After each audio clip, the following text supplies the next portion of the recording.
कर्नलगंज नगर में भाजपा प्रत्याशी व अपने बेटे करण भूषण के समर्थन में पहुंचे सांसद ब्रजभूषण का जोरदार स्वागत हुआ।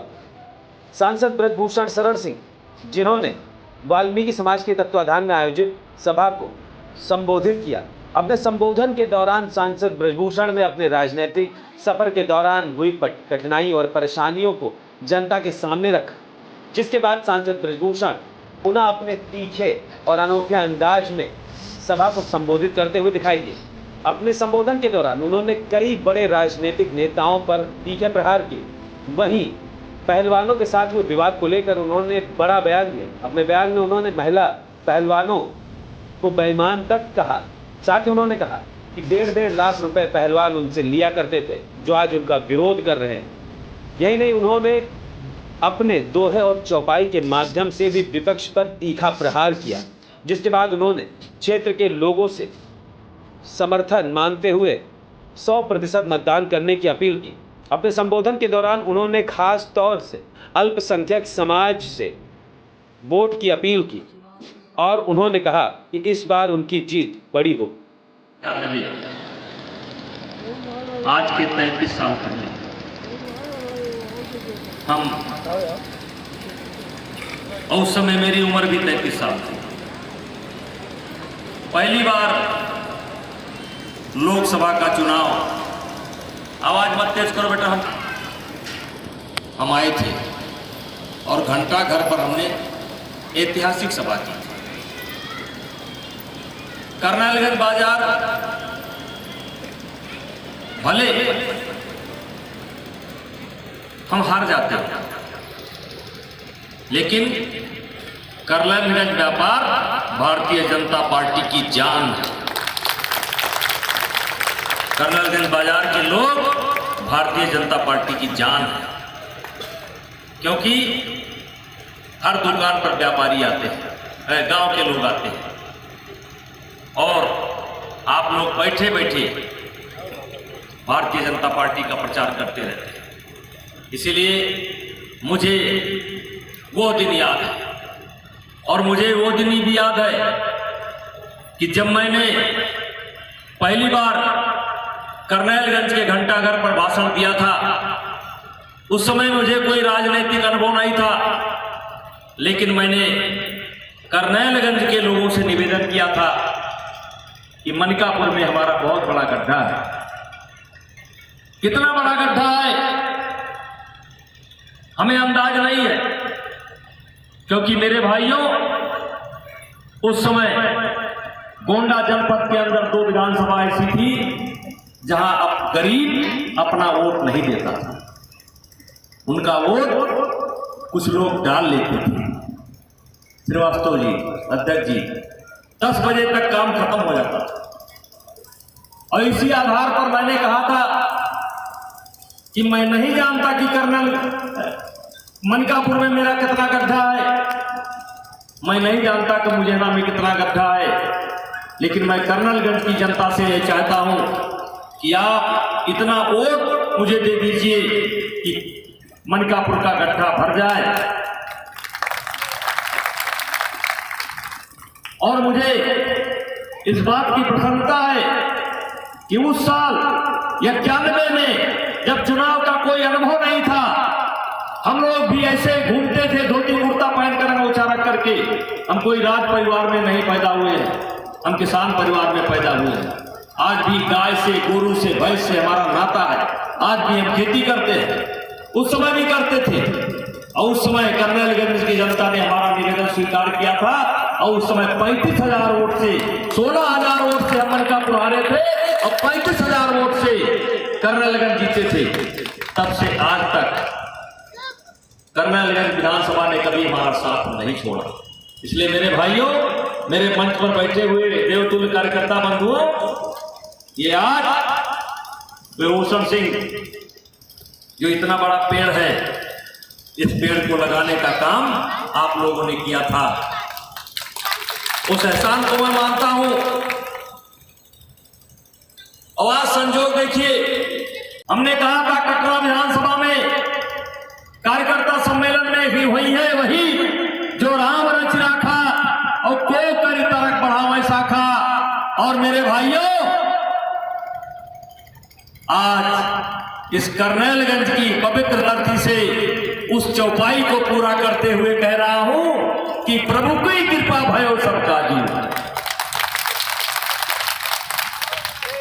उस समय गाता हुई है वही जो राम रचना का, आवाज कह रहा हूं प्रभु की कृपा भयो सबका जू, और जन्म हमार सुफल आजू। और भारत माता की 35 साल पहले आप लोगों ने मुझे सांसद बनाया था, और उस समय मेरी उम्र 35 साल की थी, और राम ने क्या रच करके रखा था।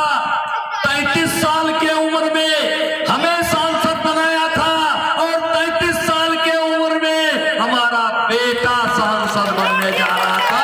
यही राम जी ने रच करके रखा था। कहते हैं ऊंचाई पर पहुंचना आसान है, टिके रहना बहुत कठिन है। 44 साल से मैं गोंडा, देवी पाटन, अयोध्या, फैजाबाद, बस्ती, बलरामपुर, बहराइच के जनता जनार्दन के आंखों का तारा बना हुआ था, और आज भी बना हुआ हूं। कुछ लोग कहते हैं सांसद जी का टिकट कट गया। नहीं, जिंदगी रेल की पटरी की तरह नहीं है। जिंदगी रेल की पटरी की तरह नहीं है। जिंदगी नदी की धारा की तरह है, और धारा अपना रास्ता बदलती रहती है। और ये रास्ता भी जो नदी ने बदला है, तो फिर कहना चाहता हूं वही है वही जो राम रच रखा। उसका भी परिणाम किसी न किसी दिन हमारे सामने आएगा। लेकिन एक परिणाम तो आ गया। अब संजोग देखो, कासे कैसरगंज, कासे करणभूषण, कासे कमल के फूल, अब सीट 1.5 लाख वोट से देवहूल। ऐसे ऐसे लोग जो आज मेरा विरोध करते हैं, जिनको मैं 1.5 लाख रुपया महीना देता था और अपने पास से देता था, आज वो लोग मेरा विरोध कर रहे हैं, क्योंकि मैं कमजोर का साथी हूं। नरसिंह यादव को 5 साल पहले जो ओलंपिक के लिए क्वालिफाई किया था, वर्ल्ड चैंपियनशिप में नरसिंह यादव क्वालिफाई किया था, वो जीत करके आया। ये लोगों ने कहा हमारा ट्रायल कराइए। ट्रायल कराने की परंपरा नहीं थी। हमने कहा हम ट्रायल नहीं कराएंगे। वहीं से मेरा विरोध शुरू हुआ, क्योंकि नरसिंह यादव बनारस का रहने वाला था, एक गरीब परिवार का था। बाप उसका खेती करता है, बाप उसका दूध बेचता है, और उसका लड़का वर्ल्ड चैंपियनशिप में विदेशी पहलवान के सीने पर बैठ करके क्वालिफाई हुआ था। उसका हक ये लोग मारना चाहते थे, हमने मना कर दिया। तब इन लोगों ने उसके खाने में धोखे से नशीला पदार्थ मिलाया। उस विषय को मैं प्रधानमंत्री जी के पास लेकर गया। प्रधानमंत्री जी ने भी हमारी मदद की। नरसिंह यादव को हम लेकर गए विदेश, लेकिन इन लोगों ने फिर षड्यंत्र कर दिया। नरसिंह यादव का वजन हो चुका था, लेकिन कुश्ती नहीं लड़ पाया, और वहीं से शुरू हुई ये कहानी। और मेरे भाइयों, जो कुश्ती संघ का मैं अध्यक्ष बना था, वो किसी के दया पर नहीं बना था, अपने पुरुषार्थ पर बना था, अपने व्यवहार पर बना था। और भूपेंद्र हुड्डा, तत्कालीन मुख्यमंत्री हरियाणा के बेटे भूपेंद्र हुड्डा को 53 वोट पड़े थे, मात्र नहीं 57 वोट पड़े थे, मात्र 3 वोट उनको मिले थे। 54 वोट पाकर के मैं जीता था। ये पद मुझे किसी ने दिया नहीं था, लेकिन मेरा उसी समय से विरोध शुरू हो गया। जब मैंने न्याय करना शुरू किया, आसाम के साथ न्याय करना शुरू किया, बंगाल के साथ न्याय करना शुरू किया, मिजोरम के साथ न्याय करना शुरू किया, नागालैंड के साथ न्याय करना शुरू किया, बिहार के साथ न्याय करना शुरू किया, बंगाल के साथ, जब मैं कमजोर प्रांत के जो खिलाड़ी थे उनको जब मैंने संरक्षण प्रदान करना शुरू किया, उसी दिन से ये लोग मेरे विरोधी हो गए। ये सब मेरे हाथ से 1.5 लाख रुपए महीना पाते थे। इसमें कोई ऐसा पैदा नहीं हुआ है जो मेरे हाथ से 1.5 लाख रुपए महीना ना लिया हो, लेकिन सब एहसान का धरा रह गया। इसीलिए मैं कहता हूं कि इसीलिए तो नगर नगर बदनाम हो गए मेरे आंसू, इसीलिए तो नगर नगर बदनाम हो गए मेरे आंसू। मैं उनका हो गया कि जिनका कोई पहरेदार नहीं था, पदलोभी आलोचक कैसे करते दर्द पुरस्कृत मेरा। मैंने जो कुछ गाया उसमें कौड़ा था, सिंगार नहीं था। मैं झुका नहीं। और इसलिए मेरे भाइयों, और एक बात और बताना चाहता हूं, ये कुश्ती संघ का अध्यक्ष का जो पद होता है, इस पर कोई 3 बार ही चुनाव लड़ सकता है। मैं लगातार 3 बार कुश्ती संघ का अध्यक्ष रहा। मेरे कार्यकाल में कोई कार्यकाल ऐसा नहीं गया जिसने ओलंपिक में मेडल लाया हो। देश के लोगों ने मुझसे कहा कि आप कुश्ती से जुड़े रहिए। हमने कहा कैसे जुड़े रहे? कहा करण भैया को कुश्ती का अध्यक्ष बनाइए, और इन्हीं करण भैया को हम कुश्ती का अध्यक्ष बनाना चाहते थे। तब इन्हीं खिलाड़ियों ने, नहीं बेईमानों ने हमारे नेताओं से मिलकर के कहा कि उनके परिवार का कोई कुश्ती संघ का अध्यक्ष नहीं बनना चाहिए। मैं करनालगंज की धरती से उन 500 किलोमीटर बैठे हुए, दूर बैठे हुए उन षड्यंत्रकारियों को बताना चाहता हूं कि जिस व्यक्ति को 6 महीना पहले तुमने कुश्ती संघ का अध्यक्ष बनने नहीं दिया, वो आज कैसरगंज से सांसद बनकर दिल्ली में जाकर तुम्हारी छाती पर बैठेगा। इसलिए अल्पसंख्यक समाज के भाइयों, जब करनालगंज विधानसभा खुलती है तो 2 राउंड तक हम हारते हैं। मेरा सारा कार्य किया धरा सब गपा-गप चला जाता है।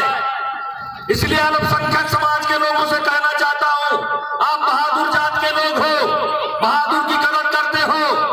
मैंने भी आपकी कभी बेइज्जती नहीं की है, मैंने भी कभी आपके साथ भेदभाव नहीं किया है। अब आपका वोट भी मेरे अलावा कोई मांगने नहीं आएगा। जो माहौल है, कोई आपका वोट मांगने नहीं आएगा। इसलिए मैं कहना चाहता हूं, भोका के प्रधान जी भी बैठे हैं, इस बार ऐसा मत करिएगा, इस बार ऐसा मत करिएगा। पता होगा, बैठाइए सर, पता होगा राज ठाकरे जो मुंबई में रिक्शा वालों को पीटता था, ठेला वालों को पीटता था, मजदूरों को पीटता था, दवाई करने वाले लोगों को पीटता था, आना चाहता था अयोध्या। हमने कहा जब तक अयोध्या, जब तक तुम उत्तर भारतीयों से माफी मांगने का काम नहीं करोगे, तब तक तुमको अयोध्या में घुसने नहीं दूंगा।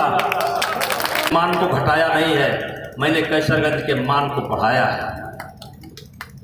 कोई जानता नहीं था, आज विश्व के मानचित्र पर कैसरगंज अंकित है, अब बेहूसर सिंह अंकित है, अब आप भी अंकित है।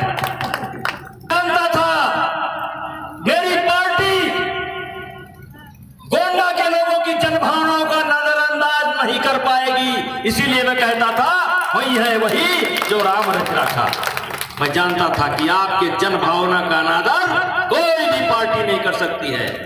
ये टिकट जो आज करण भूषण सिंह को मिला है, ये आपके बदौलत मिला है। कर्नल हम 2,87,000 से जीते थे, अभी विधायक अजय प्रताप सिंह ने कहा है 1.5 लाख। पिछला विधानसभा हम 75,000 से जीते थे करनेलगंज, इस बार 1.5 लाख से जीतना है। और 1.5 लाख से जीतने के लिए जरूरी है कि मुस्लिम समाज हमको वोट करे। 1.5 लाख से जीतने के लिए जरूरी है कि यादव समाज हमको वोट करे। जिन लोगों ने पिछले चुनाव में नहीं वोट दिया था वो हमको वोट करें, क्योंकि हमने कैसरगंज का मान बढ़ाया है। उसरेम बिया न बोयो तोहार बिया जामे ना पक्का। हमारे तो खराब जरूर कह दे लेकिन जामे ना।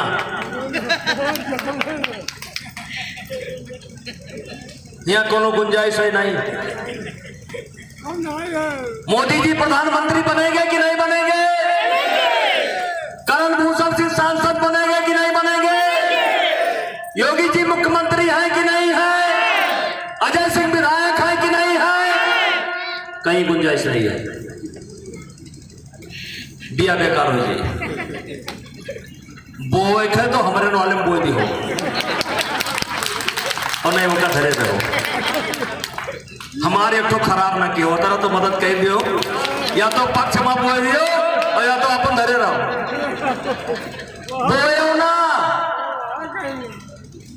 बोए ना बहुत भरोसा है, बहुत भरोसा कही थे। यक्के उदल के चेहरा पर चमके 3 लाख तलवार। वारे भूषण सिंह प्रियंका गांधी के भी निशाने पर, ममता बनर्जी के भी निशाने पर, केजरीवाल के निशाने पर।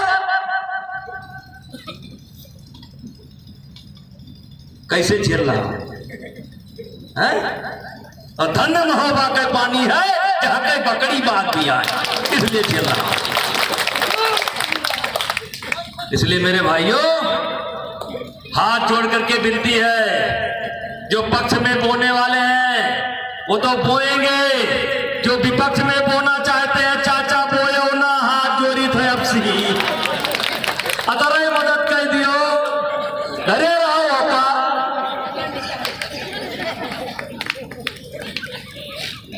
समझ गया सब? सबकी निगाह यही है। पुनः मैं वाल्मीकि समाज का, अपने पुराने कार्यकर्ताओं का